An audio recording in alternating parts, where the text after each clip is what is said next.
In the endless dark of space, the ship Eidolon drifted like a shadow forgotten by the stars. Its metal hull bore the scars of 100 battles, and within it moved a single man who had long forgotten what warmth felt like. His name was Commander Rian Vale, a soldier forged from loss, trained by war, and shaped by the silence that followed both. He was known among the frontier worlds as the Wraith, a man who never missed his target and never showed mercy. His ship's AI spoke in a calm, neutral tone, a voice that filled the silence he could not escape. "Commander Vale," the AI said softly. "Destination coordinates received. Human colony Eden 9 is within 3 light hours." Ryan didn't reply. His eyes, cold and gray like the metal walls around him, watched the stars stream by. Eden 9 was not his usual mission. It wasn't a war zone or a pirate outpost. It was a quiet agricultural colony on the edge of explored space. The only reason he was heading there was because Command had ordered him to deliver an ancient artifact, something the scientists called the Heart of Solara. He didn't care what it was. His orders were simple: deliver it, then leave. As the Eidolon neared the planet, Ryan saw something strange. Light shimmering from the surface, not like city lights but natural, golden, almost alive. He frowned. The sensor readings flickered. Something about the planet pulsed in rhythm, as if the world itself breathed. He landed near a settlement surrounded by glowing trees and crystal blue rivers. As he stepped down from his ship, the wind carried a faint hum, like a song too gentle to be real. Waiting for him was a young woman. She wore a simple white uniform, but her eyes glowed faintly with a light that made Ryan pause. It wasn't technology, it was something else. Something alive. "You must be Commander Vale," she said, her voice calm and kind. "Welcome to Eden 9, I'm Lyra Soren, colony representative." He nodded stiffly. "I'm here to deliver an artifact to your science division." She smiled, though there was sadness in her eyes. "Yes, the Heart of Solara. We've been waiting for it." Ryan followed her through the settlement. It was unlike any colony he had seen before. There were no guards, no weapons, no signs of fear. The people smiled and greeted him. Children ran through fields that glowed in the dark, chasing orbs of light that drifted like fireflies. He felt unsettled. "Your colony seems peaceful," Ryan said quietly. Lyra looked up at the sky where faint auroras danced even during the day. "It is. But peace doesn't mean we are untouched by darkness." Her words made him glance at her. She spoke as if she understood something he didn't. They reached a small lab built near a waterfall that shined like liquid gold. Lyra guided him inside. "You may place the artifact here." He opened the containment case. Inside, a crystal sphere pulsed with a faint, warm glow, like a heartbeat. As soon as it was exposed, the light in the room grew stronger, and the waterfall outside shimmered brighter. Lyra placed her hand near it, eyes soft. "It's alive," Ryan frowned. "It's energy. Nothing more," she smiled slightly. "Energy is life, Commander. Everything that moves, breathes, or burns is alive in its own way." He didn't answer. His mind drifted back to the worlds he had burned, the fleets he had destroyed in the name of survival. Life had always been something fragile to him, something to protect or erase depending on the mission. That night, Ryan sat outside his ship, staring at the glowing sky. He couldn't sleep. The colony was quiet yet alive with soft light. He had never seen anything like it. Lyra approached quietly and sat near him. "You don't belong among shadows, you know," she said gently. He looked at her confused. "What makes you think you know me?" "I don't," she said, "but I can feel the darkness around you.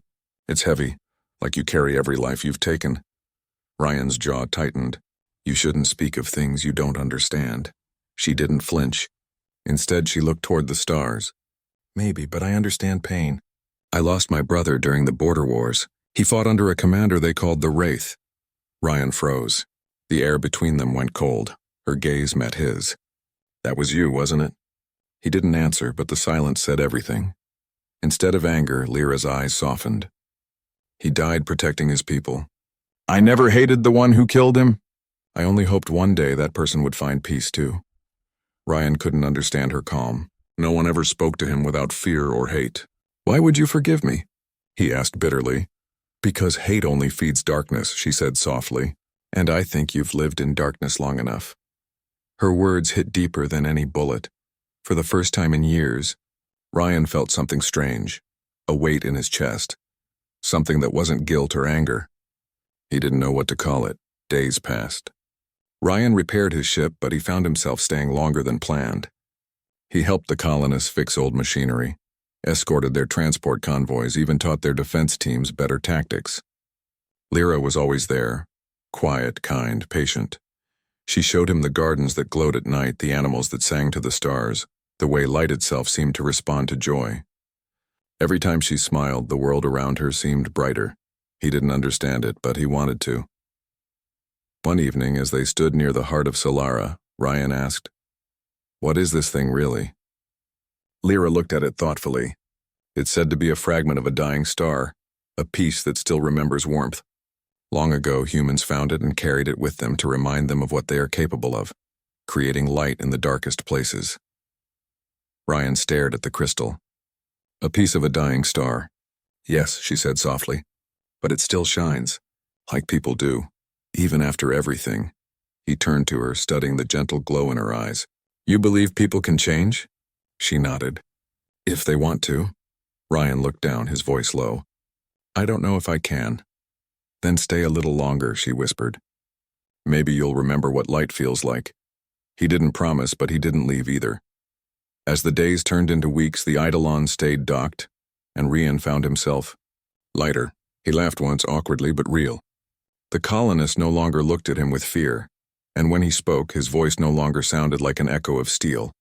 But light always attracts shadows. One night, the sky darkened unnaturally. The auroras vanished. Lyra looked up, her face pale. "They found us." Ryan's instincts flared. "Who?" she whispered. "The Voidborn, beings of living darkness. They consume light wherever it shines." Ryan rushed to his ship. "Get everyone to shelter." Lyra grabbed his arm. "The heart of Solara is what they want. It's the only thing keeping this colony alive." He met her eyes. "Then they'll have to go through me first." The man who once lived as darkness now stood ready to protect the light. As the night burned and shadows fell across Eden 9, Ryan Vale, the Wraith, felt something awaken within him. For the first time in his life, he wasn't fighting to survive. He was fighting to protect something worth living for. The sky of Eden 9 was no longer bright. Where once there had been colors and warmth, now black clouds swirled like ink across the stars. The air trembled as something vast and unseen moved above the atmosphere. Ryan Vale stood on the ridge near the colony's landing field, the wind whipping at his coat. His ship, the Eidolon, hummed as its systems powered up. His old instincts were alive again, fast, sharp, and cold. But this time, the reason behind his fight was different. He was not here to destroy. He was here to protect. Behind him, the colony's alarms wailed softly. Lyra was directing people to shelters beneath the glowing fields. Even as fear spread through the colonists, her voice stayed calm. Her light didn't fade, not even against the coming dark. Ryan opened a comm link. "Lyra, get the heart secured. Don't let it fall into their hands." Her reply came through the static. "I'm trying, but the shadows, they're already near the energy core. Be careful." "I always am," he said, though a part of him knew it wasn't true. A shape began to form above the colony, massive, formless, and dark as deep space. It wasn't a ship in the human sense. It was alive, pulsing with tendrils of shadow that reached down toward the surface. The Voidborn had come. Ryan jumped into the Eidolon's cockpit. "Targeting systems online," he ordered. "Confirmed," replied the AI. "Warning, enemy energy levels are unstable. Conventional weapons may have limited effect." "Then we'll hit them harder," he said grimly. The Eidolon lifted into the sky, its engines roaring as it broke through the cloud layer. Up there, the blackness was thick, alive with swirling patterns. The Voidborn moved like smoke, but every time its form shifted, faint sparks of light blinked inside like dying stars trapped within it. Ryan fired. Blue beams cut through the dark. The creature screamed, not with sound but with a vibration that shook the air. He dodged the counterattack, his ship twisting through the sky with mechanical grace. Each blast he fired tore away pieces of shadow, but the darkness reformed again and again. It was endless. "AI," he said, "analyze its core structure." Analysis. The entity feeds on radiant energy. It is drawn to the heart of Solara. Ryan cursed under his breath. So it's feeding on the colony's light. Below, He could see Lyra's team struggling to contain the heart. The crystal glowed weakly, flickering like a candle in the wind. "Eidolon," Rian said, "divert power to shields. I'm going down." He landed hard near the lab, the ground trembling beneath him. The air shimmered as the shadow tendrils reached out, touching everything that glowed. Plants withered. The air turned cold. Lyra met him outside, her face pale but steady. "It's inside the energy chamber. The heart is fading." "Get the colonists underground," Ryan said. "Now, I'm not leaving you," she said firmly. He turned to her, about to argue, but stopped. There was strength in her eyes, a light that no shadow could touch. "Fine," he said at last. "But stay close." They ran inside the lab. The main chamber pulsed with fading light. At its center floated the heart of Solara, now dim and fragile. The air felt heavy, as if the darkness outside was pressing against the walls, trying to get in. Lyra approached the crystal, whispering softly. "It's afraid," Ryan frowned. "It's a rock, not a person." But then the heart pulsed faintly, like it hurt her. The glow brightened just for a second.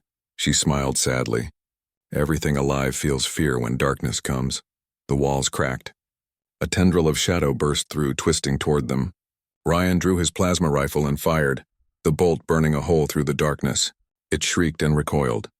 Lyra held up her hands, the faint light from her skin spreading across the room. Wherever it touched, the shadows retreated. Ryan stared. "What are you doing?" She didn't answer at first. Then she whispered, "I was born with a fragment of the heart inside me. It's why I can sense it, and why I can feel its pain." He looked at her in disbelief. "You're connected to it?" "Yes," she said softly. "But it's dying, Ryan, and if it dies, Eden 9 dies too." He clenched his fists. "Then we keep it alive. Tell me what to do." Her light flickered as she turned toward the heart. "It needs protection. It needs someone strong enough to hold the darkness back until it can heal." "That's me," Ryan said. "That's what I do." But as he stepped closer, the heart pulsed violently. The ground shook. He staggered, gripping the railing. "It's rejecting me," he muttered. Lyra shook her head. "It doesn't reject strength, it rejects emptiness. You have to open yourself to the light, Rian. You have to let it in." He stared at her, breath unsteady. "You think I can do that after everything I've done?" "I don't think," she said softly. "I believe." Outside, the Voidborn roared. The roof began to crack as shadow poured through like smoke. Ryan raised his rifle, firing again and again, but it wasn't enough. The tendrils wrapped around the heart, pulling its light away. The crystal dimmed almost to black. Lyra gasped and stumbled. Ryan caught her. "Lyra!" She looked up at him weakly. "If it takes the heart, it'll take me too." Something broke inside him at those words. He had fought wars for orders, killed for survival, but never fought for someone's heart before. Not until now.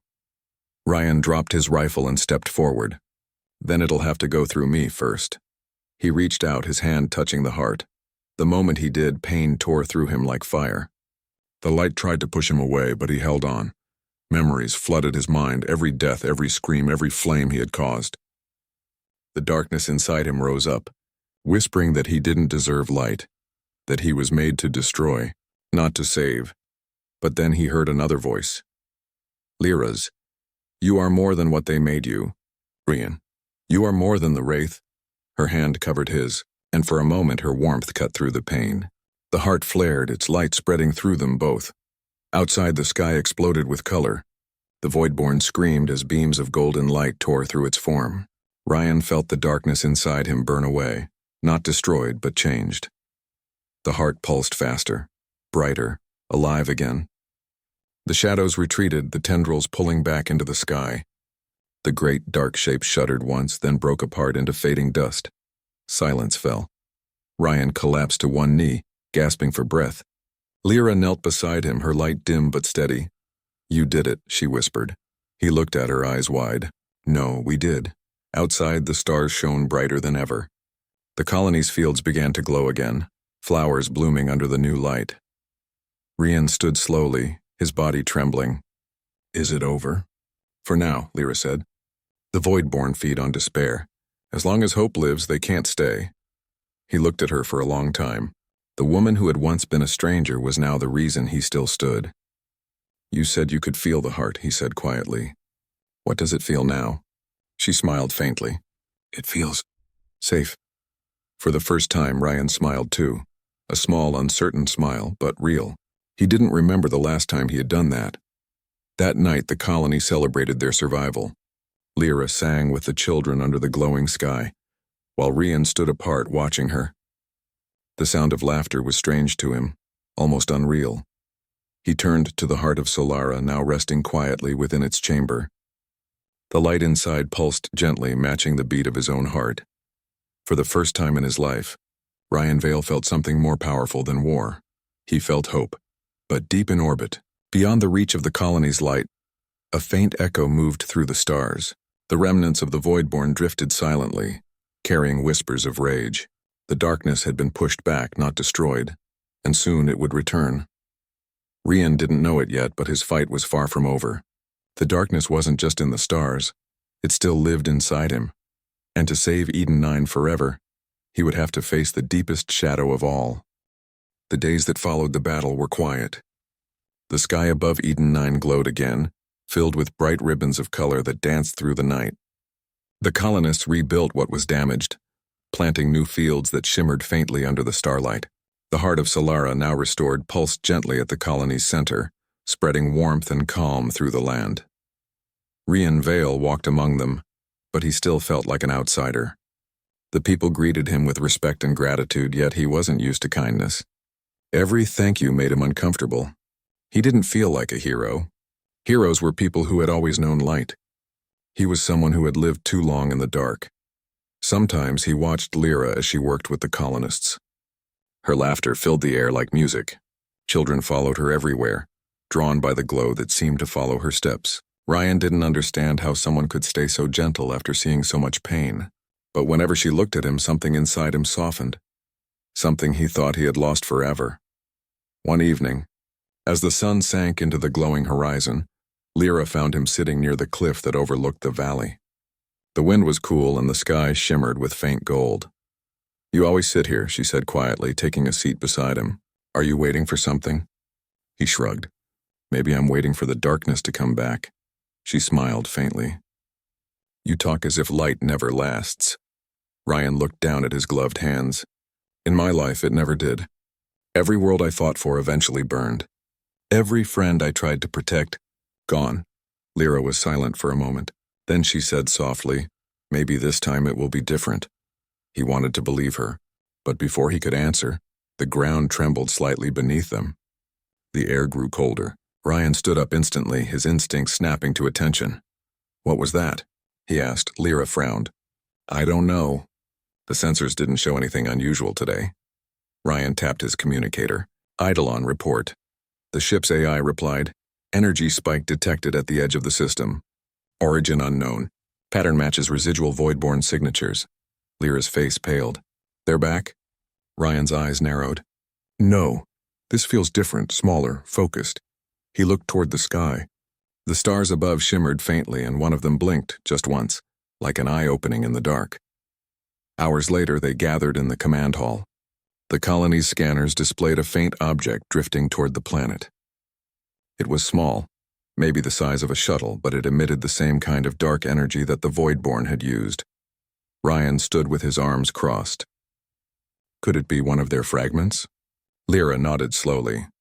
Maybe. When the Voidborn was destroyed, some of its essence might have scattered through space. It could have gathered again. "Then we deal with it before it grows stronger," Ryan said. He turned toward his ship. Lyra caught his arm. "You can't fight it alone." "I'm not planning to," he replied. "But if it's coming for the heart again, I'll stop it before it reaches the ground." She hesitated, then nodded. "I'll monitor from the control room."